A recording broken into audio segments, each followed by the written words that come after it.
Good afternoon, everybody. Jason Rowland here at Compass. Just wanted to introduce you to a good friend and client, Charles Wong. Hello, thanks for joining us today, Charles. Just wanted to have a open conversation, talk about a couple of experiences we had. Obviously, with selling the condo in Columbus, and then moving to the new construction purchase you guys made on Hubbard, which we're also currently going through Compass Concierge on. So I think it lends itself to a good runway of selling, buying, and then selling again.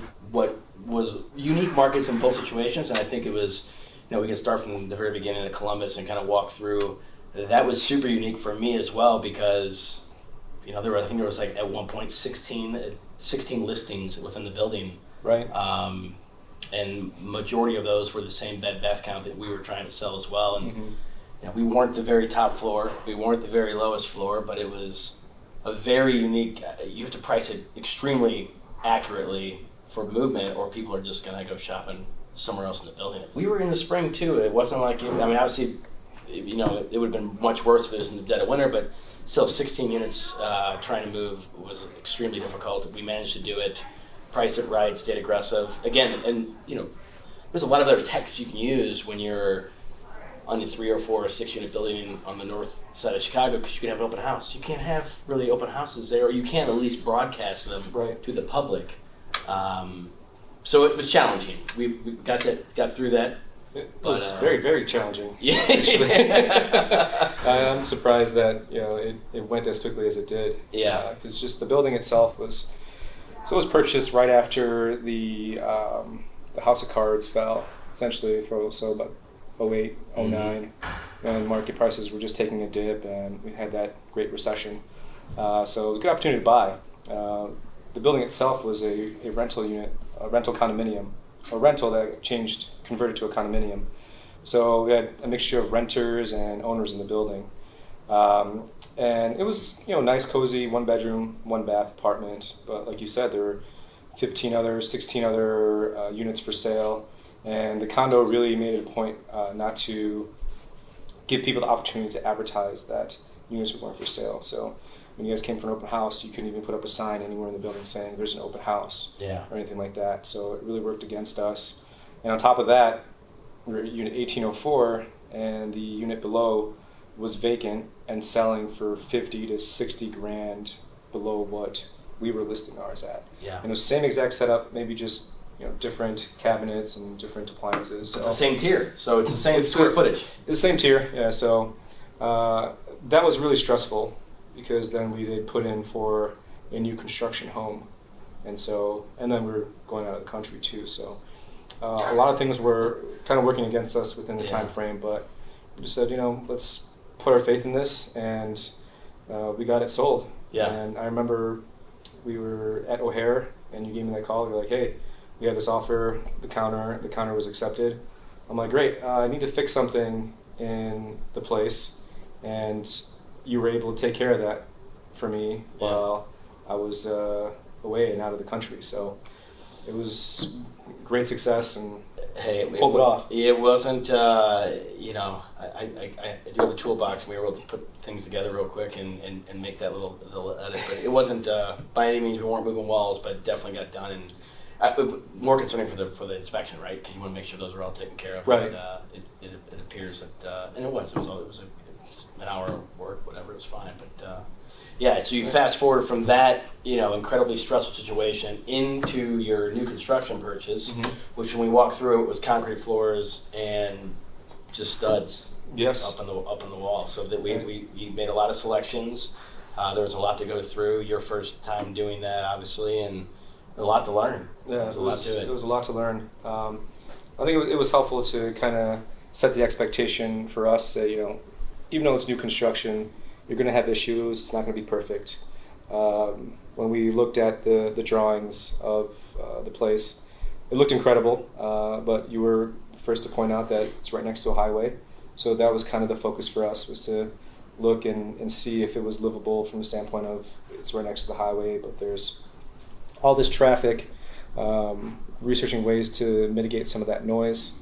So getting soundproof windows, looking at a parking spot, getting the largest parking spot available, which nobody took. There were other 3-4 units that were already purchased before us, and I just gotta time you out right there, and I don't want to interrupt. But we walked through that garage, and there was Mercedes-Benz. I think there was a Porsche. There was like 2 or 3 really nice cars. Yes.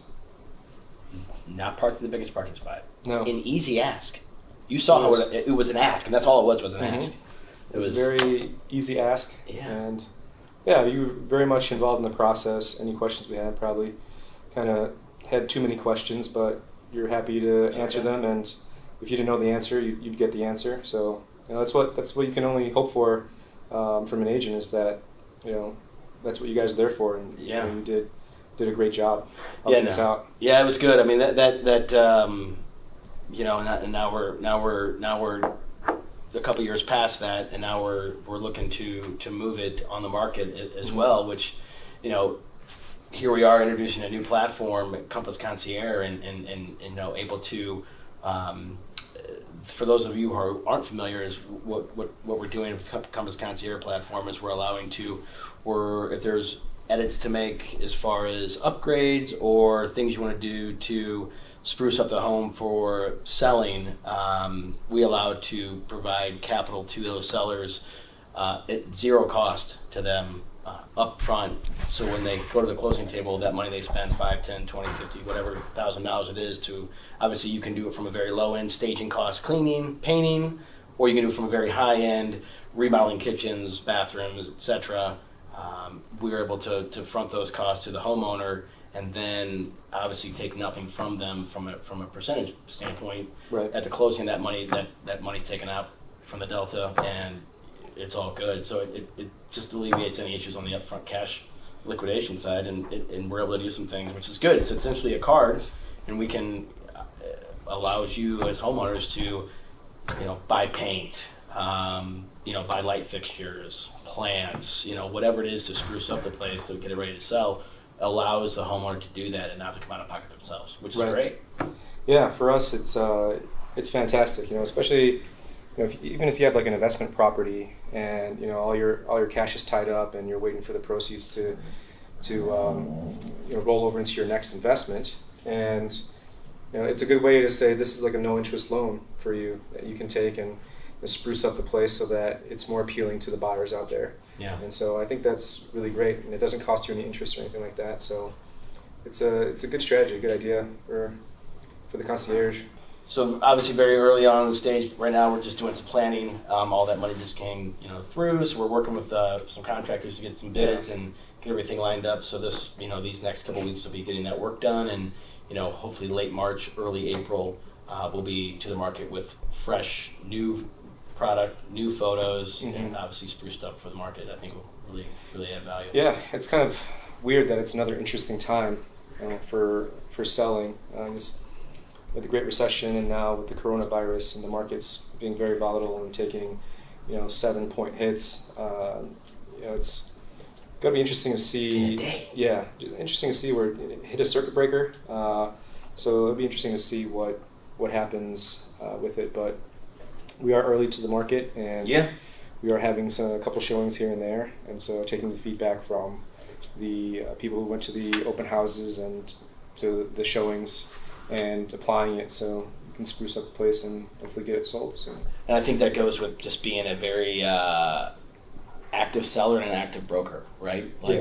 There's people out there that just don't give you feedback. There's brokers that do that. There's brokers that just throw MLS, throw a lockbox on it, don't ever see the property, don't walk clients through. I don't care if it's a $200,000 property or a $1 million property. You've got to be there. People have questions. You've got to be able to talk to the property, let those potential buyers know what they're getting into. And I think when you have, like I had when I was a broker who bought that place, obviously as your assistant, your broker to do that. Right. Learning all there was to learn about the building and knowing it inside and out. I mean, I walked through and it was concrete and studs, right? So I know what's between floors. Yeah, I know all of that stuff, all the upgrades. It's easy to talk to, and I think if you just walk into a home and have a broker there to tell you about it, I think you're devaluing yourself as a broker. You're hurting the value prop to your seller who trusted you to take their home and sell it. Which I think we're always there for showings, which obviously we know that. But I don't got down the line with this. I just wanted to talk to that. But I think that with the Compass Concierge, in play and being communicative to you as a seller and let you know, hey, here's the feedback. We have this product, we can apply to it, fix these feedback issues, and then, from there we'll see what happens. But I mean, that's being aggressive with the changes, I think, is super smart. Yeah. Long way to get around to that point, but that's what I meant. Yeah. Well, I mean, just to kind of add on to that, yeah, you're right. And that's something that I was going to bring up too, is that you were there since inception. Right. Even before the property was built, you were there selling the apartment. So you kind of know what I like, and you know the history behind the buildings that I go into and I get out of. And so, the next time that I'm looking, then you'll have an exact idea of what I like. So it's less time that we need to waste going through the MLS and going through listings. Yeah. And, the history of the property, when you buy a property, there's always this history with it from the previous owner. And you're able to tell people, hey, I've seen this when it was concrete.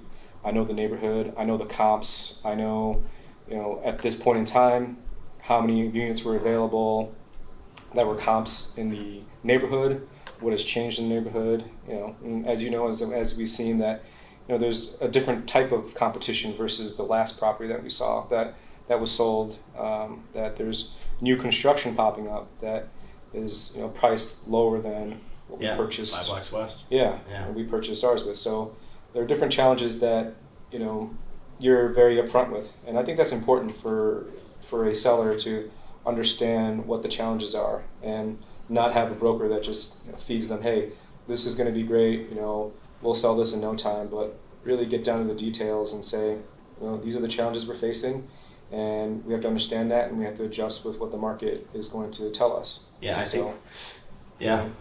think it's lent itself to another good follow-up video once we're down the road and through the concierge platform and have a successful sale. I think it'll be a good follow-up to this for sure.